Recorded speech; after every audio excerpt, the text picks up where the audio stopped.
Nako, nanganganib ang pagka-Senate President ni Alan Peter Cayetano. At kung totoo ang chismis, baka sa Lunes, iba na naman ang ating Senate President. Aba sa kaguluhan naman na ating nararanasan ngayon, dapat talagang palitan itong si Alan Peter Cayetano dahil hindi po siya fit maging Senate President. At saka, meron pong kumakalat na sulat na baka nakalimutan na ni Alan Peter Cayetano. Pero bago po tayo magpatuloy, isang shoutout po muna kay Girly Cuden. Girly, maraming salamat sa pagsubaybay sa aking channel at isang shoutout sa aking longtime friend na si Marisa Talisaysay Pasyon. Maris, salamat sa pagsuporta sa aking munting channel. Okay, Alan Peter Cayetano will hold the title na pinakamaigsing panunungkulan bilang Senate President dahil meron pong bali-balita na baka ang susunod na Senate President ay si Migs Zubiri. Dahil akala siguro ni Alan Peter Cayetano, siya na ang presidente ng Pilipinas. Na kung ano ang gusto niya mangyari, yun na yun. At kahit baliin niya ang batas at kalimutan niya yung nakaraan kung saan meron siyang kinalaman doon sa liham na umiikot ngayon sa social media.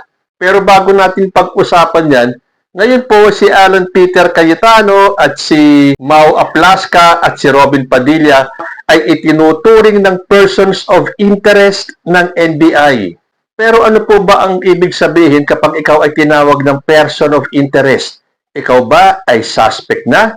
Ayon po dito kay Mr. Google, a person of interest is an individual identified by law enforcement as potentially involved in a criminal investigation who has not been formally arrested, charged, or accused of a crime. They are someone police believe may have relevant information or who warrants investigation without meeting the formal criteria for a suspect. O ayan, hindi pa po sila suspect, pero sila ay may mga kinalaman. Tulad nitong si Alan Peter Cayetano. Bakit niya pinabayaan umalis ng Senado itong si Bato de la Rosa? Di ba binigyan niya ng protective custody itong si Bato? Tapos pinabayaan niya nalang makatakas? Dahil sabi naman niya daw kay Bato, bibigyan kita ng proteksyon pero you can leave anytime you want. Hindi Kapag sinabi mong ikaw ay binigyan ng kustodiya, siyempre, sa'yo hahanapin. Tulad na yun. Nawawala or tumakas na si Bato de la Rosa, siyempre sa'yo hahanapin. Dahil ikaw ang nagbigay ng protective custody sa kanya. Pero siyempre, kung ano-anong paliwanag na naman ang sinasabi ni Alan Peter Cayetano, isa pa tong si Mau Aplaska. Dahil sinabi nga ni Boying Remulla, ang ating ombudsman, sino ba itong Sergeant of Arms na paputukan ang NBI? Samantalang sila or si Mau Aplaska is not above the NBI. At ito naman si Robin Padilla.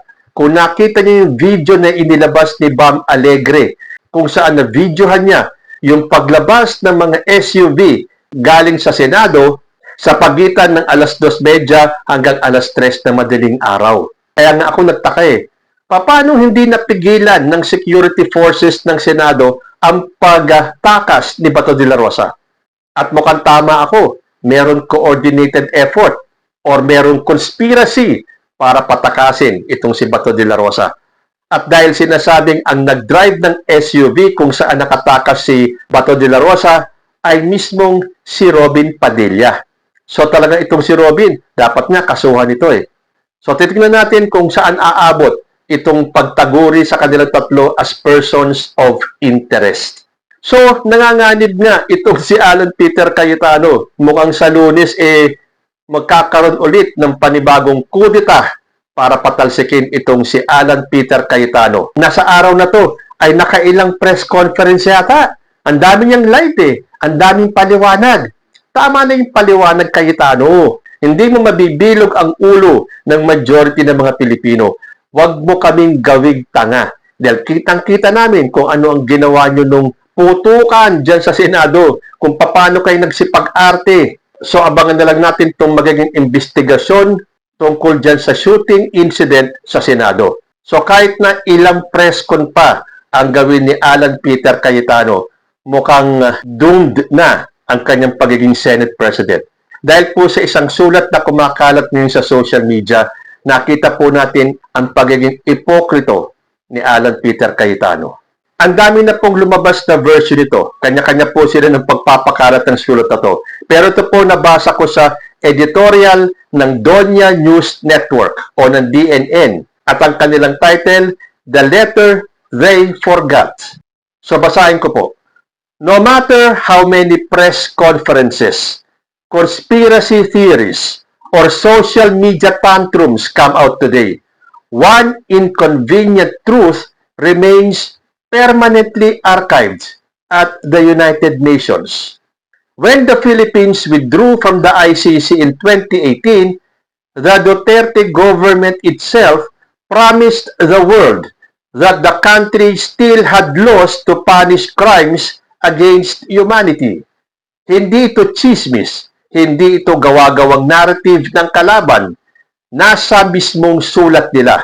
The official withdrawal letter submitted to the United Nations clearly stated that despite leaving the Rome Statute, the Philippine government remained committed to fighting impunity for atrocity crimes.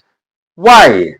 Because according to the letter, the Philippines already had national legislation capable of prosecuting these crimes. This law is RA 9851 or Republic Act 9851. And here's where things become politically awkward. RA 9851 does not just allow Philippine courts to try crimes against humanity. The law also explicitly allows the Philippine government to surrender a person to the ICC if that person is already under investigation or subject to an ICC warrant in the interest of justice. Basahin niyo ulit. Hindi opposition ang nagsulat niyan. Hindi ICC ang nag-invento niyan. Batas mismo ng Pilipinas. Now, here comes the twist. One of the Senate sponsors of RA 9851, then Senator Alan Peter Cayetano, and who signed the 2018 withdrawal letter to the United Nations as Secretary of Foreign Affairs, assuring the international community that the Philippines could still punish crimes against humanity under RA 9851, including through cooperation mechanisms already embedded in Philippine law. Then Department of Foreign Affairs Secretary Alan Peter Cayetano. Yes, the same Alan Peter Cayetano who today serves as Senate President. So, watching people act shocked that the ICC process may still legally move despite the withdrawal feels less like a constitutional crisis and more like the country forgetting its own paperwork. Because the withdrawal from the ICC was never presented to the world as absolute immunity. It was presented as the Philippines has its own laws. The Philippines can handle accountability. That was the official position communicated to the United Nations. The Duterte administration itself argued that local laws and institutions were enough to address crimes against humanity. In short, trust our justice system. The problem now is simple. If local accountability does not happen, if prosecutions stall, if impunity appears stronger than justice, then the very argument used to justify withdrawal weakens itself. At hindi kasalanan ng ICC kung mismong gobyerno noon ang nagsabing may batas ang Pilipinas para dito. History can be unforgiving, especially when the receipts carry your own signature. So, gusto nating marinig kay Alan Peter Cayetano. Talakayin niya nga ito sa isa sa mga press conference niya, sa isa sa mga rantings niya sa social media. Siguro naman naaalala pa to ni Cayetano na siya ay isa sa pumirma dito sa withdrawal natin from the ICC. At ang kanilang dahilan ay dahil meron naman tayong justice system, meron tayong sariling batas, at kayang-kaya natin i-handle ang accountability. So, doon sa mga DDS na nakabasa nito, sasabihin nila, ayan naman pala, napakalinaw eh. Ang sabi diyan, kailangan dumaan muna sa Philippine courts ang mga inaakusahan o inisyuhan ng warrant of arrest bago yan dalhin sa ICC. Kaya itong si Alan Peter Cayetano ay pinagigiitan. Sakalang nila ibibigay si De La Rosa sa ICC kapag may local courts nang nagsabi. Pero nakalimutan pala ni Alan Peter Cayetano itong sulat na merong lagda niya mismo. Sa ibang nag-post naman, sinabi rito, may lumang dokumento na muling umiikot online ngayon habang umiinit ang ICC drama sa bansa at pangalan ni Alan Peter Cayetano mismo ang nasa dulo ng pirmahan. Noong 2018, nang opisyal na umatras ang Pilipinas mula sa International Criminal Court, kinailangan ng gobyerno na magsumite ng formal withdrawal letter sa United Nations. Ang signatory sa liham, si Cayetano, na nooy Foreign Affairs Secretary. Pero ang mas napapansin ngayon ng netizens at legal observers, mismong sa liham, sinabi ng Pilipinas na kahit aalis ito sa ICC, committed pa rin ang gobyerno na parusahan ang atrocity crimes dahil mayroon ng local law para rito, ang Republic Act 9851. At ayon sa RA 9851, may dalawang option umano ang gobyerno sa paghawak ng crimes against humanity cases. Una, litisin ito sa Philippine courts o pangalawa, isuko sa ICC ang suspect kung mayroon ng ICC investigation o arrest warrant in the interest of justice. Mas lalong naging interesting ang usapan dahil isa rin umano si Cayetano sa mga sponsor ng RA 9851 sa Senado years before sumali ang Pilipinas sa ICC. Kaya ngayon, habang sentro ng national controversy ang ICC warrants laban kina Rodrigo Duterte at Ronald De La Rosa, marami ang nagtatanong online.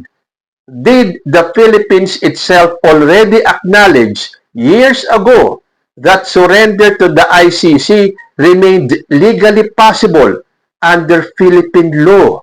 So, sige nga, Alan Peter Cayetano, total panay ang labas mo sa social media ngayon. Ipaliwanag mo ito na siguradong marami sa atin ang hindi nakakaalam. Na nung tayo ay nag-withdraw sa ICC, kailangan may sulat ang Pilipinas. Bakit ka mag-withdraw? At dalawa ang naging main reasons kung bakit. Ang isa, porque meron na daw tayong batas at kayang-kaya na nating mag-prosecute ng mga crimes against humanity. At ang pangalawa, ang isuko sa ICC ang suspect kung meron ng ICC investigation o arrest warrant. At yan ang meron si Senator Bato de la Rosa. Meron na siyang investigasyon at meron na siyang arrest warrant. So ano to? Hypocrisy to the highest level, ha, Alan Peter Cayetano? Ikaw mismo ang nakapirma dito. So alam mo na dalawa ang rason kung bakit tayo umalis ng ICC. So kay Alan Peter Cayetano, total panay ang labas mo sa social media ngayon. Ipaliwanag mo nga itong sulat na nabasa namin na merong signature mo mismo na kung noon okay ka sa batas na yon, pero ngayon binali mo na ang iyong paninindigan na pwedeng dalhin si Bato de la Rosa sa ICC. Kayo po, papayag ba kayo na manatiling Senate President si Alan Peter Cayetano na ginagawa tayong tanga? Comment lang po down below and I will see you in my next video. Diyos ti Agnina.